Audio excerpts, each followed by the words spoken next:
istri teman saya itu merasa ada yang meraba. Dia sedikit terbangun. Dan begitu alangkah kagetnya melihat ya mungkin bentuk rupanya kayak apa ya, hingga akhirnya istri teman saya itu kalah, lompat dari tempat tidurnya, dan semua yang ini sampai keterjang.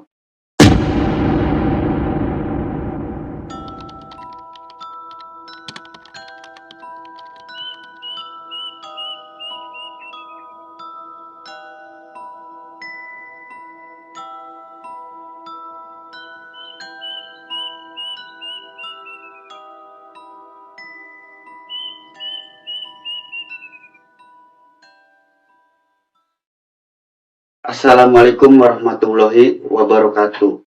Jumpa kembali bersama saya di acara Misteri Pesugihan. Dalam kesempatan kali ini, saya mendatangi kediaman Bapak Yunus. Konon Bapak Yunus memiliki cerita tentang pesugihan tuyul yang dilakukan oleh kerabatnya sendiri. Seperti apa alur kisahnya? Simak terus videonya, jangan di skip agar Anda tidak gagal paham.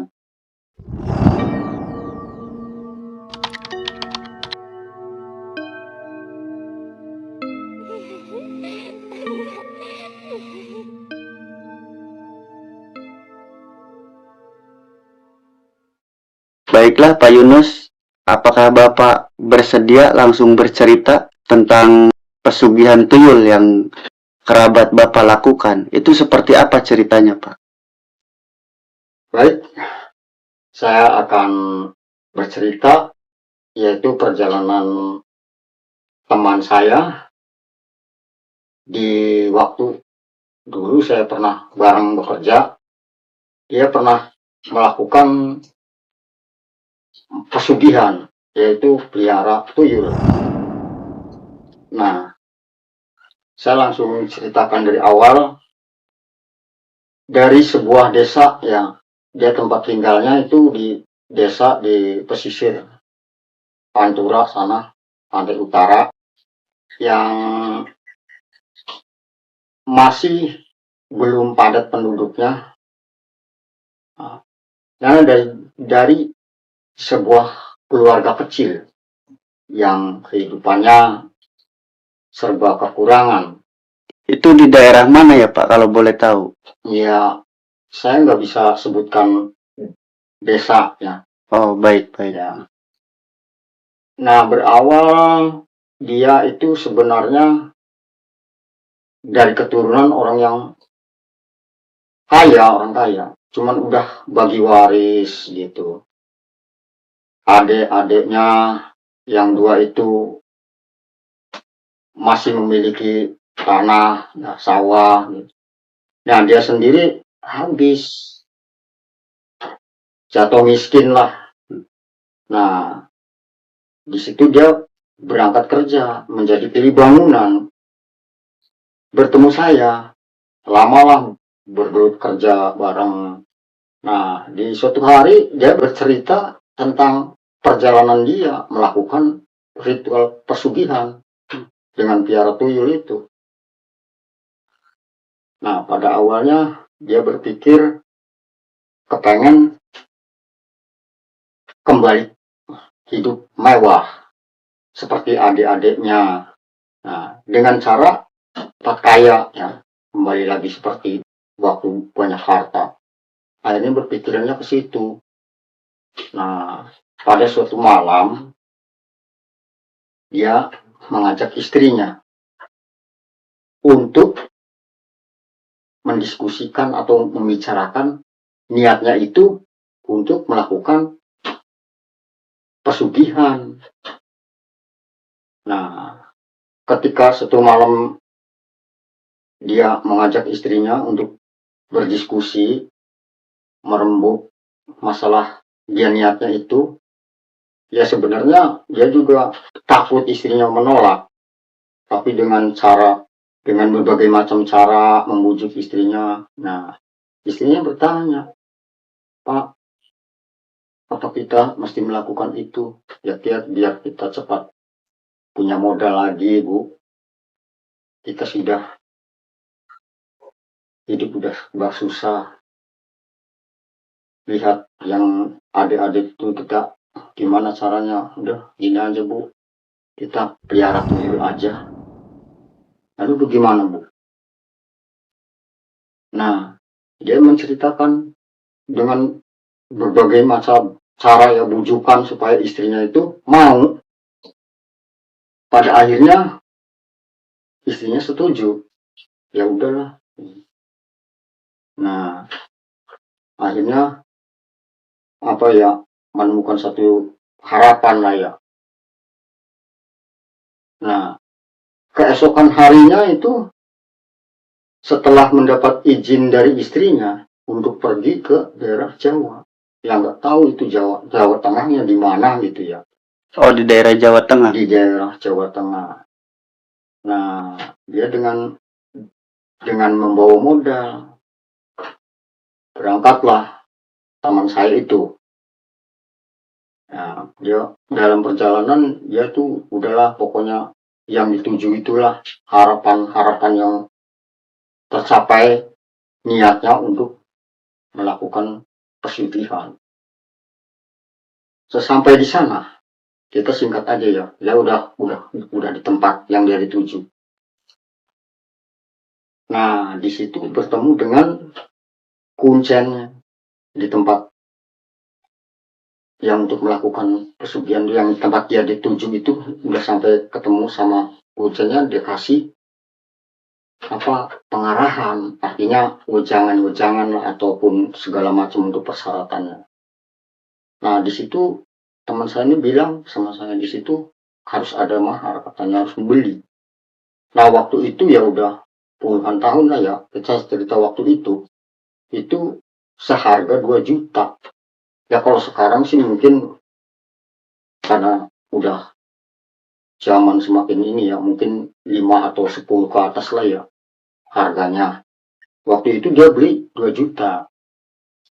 Setelah dia menyepakati dengan harga sekian, lalu terjadilah apa, mesti yang apa pengarahan ataupun cara-caranya itu dikasih sama kuncen itu.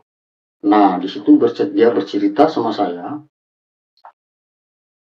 setelah sampai di kuncen itu harus membeli satu boneka itu yang harga 2 juta itu, dia kasih boneka.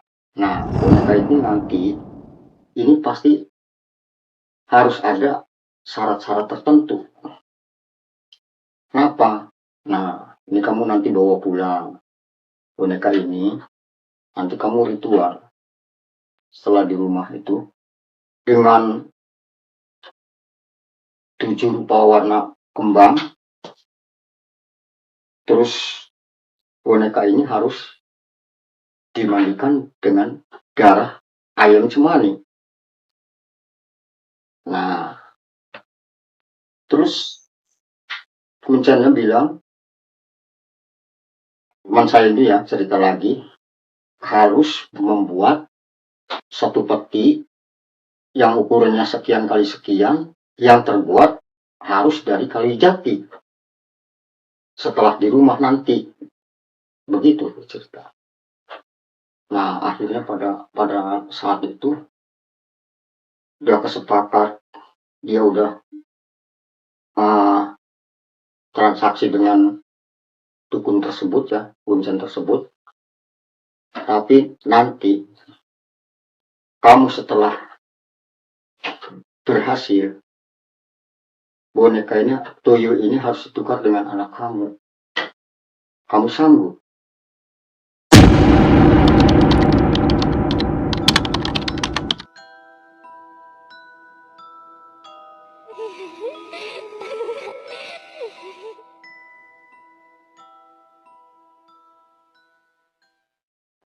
Begitu. Ya karena dia kepengen cepat kaya, saya akhirnya dia bercerita sama saya. Ya udahlah, siap katanya. Iya, setuju begitu. Teman Bapak menyanggupinya. Menyanggupinya. Nah, padahal dia punya anak satu-satunya tuh. Kalau sesaji sudah tersedia, kamu di rumah nanti, seperti sudah kamu bikin,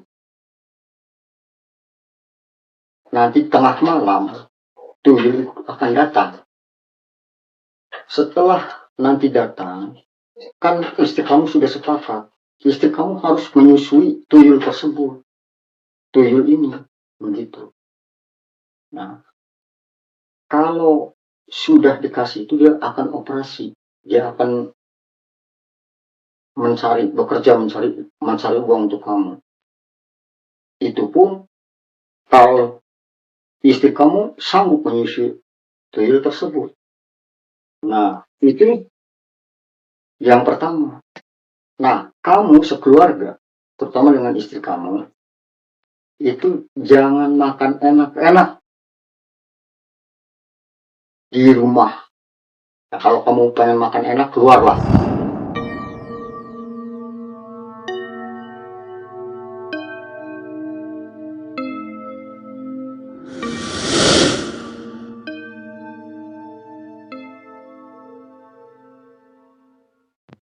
Jadi kalau pengen makan enak, kamu harus keluar gitu. Oh, itu pantangannya? Iya. Singkat cerita sudah sepakat lah, apanya udah selesai. Nah, singkatnya berangkat pulang. Nah, setelah sampai di rumah, akhirnya bercerita lagi sama istrinya. Begitu ini bu, ibu. Istrinya agak ragu di situ. Dalam hatinya ya di kawan saya melihat apa sih Roman ataupun istri saya katanya kayak agak ragu. Akhirnya saya udah ini mah tinggal tunggu aja bu. Nanti saya akan melakukan yang apa yang diperintahkan oleh kesepakatan tadi sama Mbak Dukun itu, sama Mbak Kuncen itu. Akhirnya langkah pertama keesokan harinya berangkat ke tempat toko bangunan untuk membeli papan jati itu. Dan ternyata di toko-toko bangunan itu nggak ada. Papan jati itu nggak ada. Nah, dia pun inisiatif akhirnya pergi ke tempat gergajian atau pemotongan papan itu di tempat penggergajian kayu. Dapatlah. Nah, setelah dapat, dalam perjalanan pulang menuju rumah aja banyak yang menjadi pertanyaan tetangganya. Tuh, beli kayu buat apa? Beralasan apa? Bikin inilah, dengan alasan begitu. Nah, rupanya kecurigaan tetangga juga yang melihat kok begitu pulang dari apa keluar rumah berminggu-minggu gitu ya, ataupun saya itu sering meninggalkan istrinya atau meninggalkan rumah itu karena pekerja ke kota seminggu sekali pulang, jadi udah nggak ini ya, udah nggak menjadi pertanyaan lah kalau untuk meninggalkan rumah. Yang menjadi pertanyaan tetangga ya itu membawa pulang bawa papan jati. Nah, kita singkat tuh dia bisa. Nah, teman saya tuh langsung bikin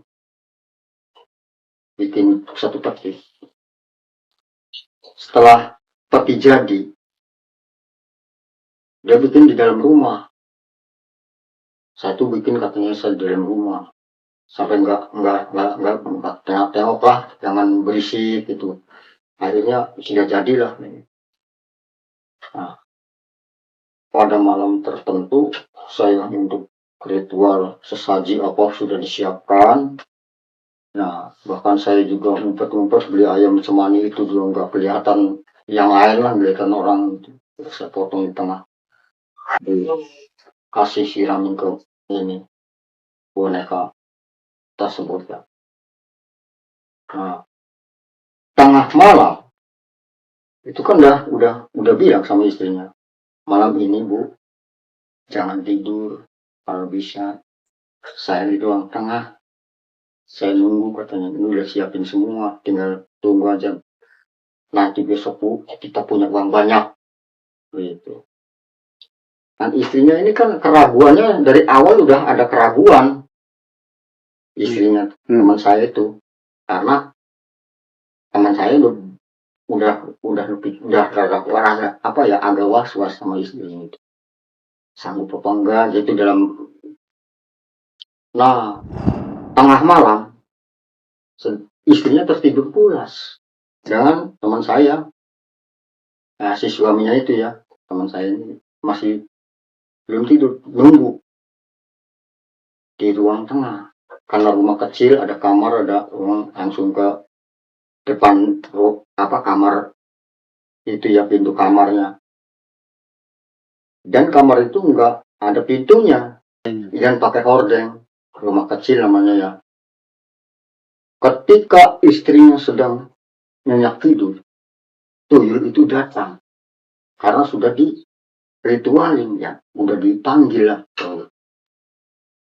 Nah, tuyul itu mau minta nete atau minta nyusu, mau nyusu, minta air susu. Istri teman saya itu merasa ada yang meraba. Dia sedikit terbangun. Dan begitu alangkah kagetnya melihat ya mungkin bentuk rupanya kayak apa ya, hingga akhirnya istri teman saya itu kalah, lompat dari tempat tidurnya, dan semua yang ini sampai keterjang, bahkan sampai ke suaminya yang sedang kaget juga melihat, sampai terbawa hordengnya suaminya itu, teman saya itu. Nah, kalah di situ. Akhirnya karena teriakan histeris apa tetangga jadi terbangun. Rupanya ada salah satu tetangga akhirnya menghampiri rumah teman saya, dan yang namanya rumahnya hanya dikunci dengan slot gitu ya, jadi ada ya sedikit buka, melihat minta dibuka, ternyata didobrak karena takut terjadi apa-apa. Ternyata itu masih karat, dia masih kayak orang kesurupan gitu kan. Wah, udah nggak bisa ketahan, akhirnya nolongin tetangga bisa masuk. Setelah itu akhirnya si suaminya nggak tega. Teman saya itu katanya, saya nggak tega melihat diri saya begini. Nah, dia sedang menenangkan atau berusaha menyadarkan istrinya. Salah satu tetangga itu melihat ke ruangan kamar itu, bekas ritual sesuatu. Nah, sampai berantakan. Melihat, wah, ada bekas ritual. Terlihat tepinya dipakai kain kapan itu. Rupanya ini ada yang nggak benar. Udah kecurigaan ada. Akhirnya pas istri udah agak ini, teman saya itu melihat ke ruangan itu, ternyata cepat-cepat ditutupin, tapi tetangga sudah tahu. Nah, akhirnya, dan boneka tuyul pun nggak ada ya. Oh, langsung hilang karena ketahuan mungkin ya. Iya, ketahuan karena mungkin kembali itu ya. Pada akhirnya keesokan harinya ya, teman saya nggak tega, wah gagal nih. Jadi udah, akhirnya gimana, akhirnya kayak enggak gitu ya, dosa sudah dilakukan, akhirnya istri yang jadi korban. Dan anaknya pun yang sempat gak pulang-pulang itu, yang cuma hanya satu merantau itu nggak pulang, karena dia perlu melakukan hal itu dari tetangganya, udah kamu jangan pulang. Waktu dulu sampai dia mau melakukan kedua kali, sebenarnya yang kedua kalinya, tapi gagal terus karena anaknya tidak ada di rumah itu. Nah, inilah ya, pada akhirnya kembali seperti semula. Dia sudah kayak gimana lah, akhirnya ya, tapi tetap dia bilang sama saya tetap katanya pengen saya, ya saya bilang ya kalau bisa terima hidup apa adanya lah, jangan mengejar harta yang nggak benar gitu. Itu cerita teman saya yang pada akhirnya tetap miskin dan nama baiknya udah Tercemar hancur, ya Pak. tercemar. Tetangga pun ya udah begitu, akhirnya ya begitulah kehidupannya sekarang. Ya sampai ketemu sama saya bercerita hal seperti itu lagi itu. Baiklah sahabat misteri pesugihan, mungkin sampai di sini perbincangan Bapak Yunus tentang pesugihan tuyul yang temannya lakukan. Ikuti terus perjalanan kami di acara misteri pesugihan yang ada di channel Yudin Bule. Saksikan video-video selanjutnya dan jangan lupa untuk memberikan subscribe agar Anda tidak ketinggalan dengan video-video karya kami. Sekian dari kami, tim Misteri Pesugihan mengucapkan terima kasih. Wassalamualaikum warahmatullahi wabarakatuh.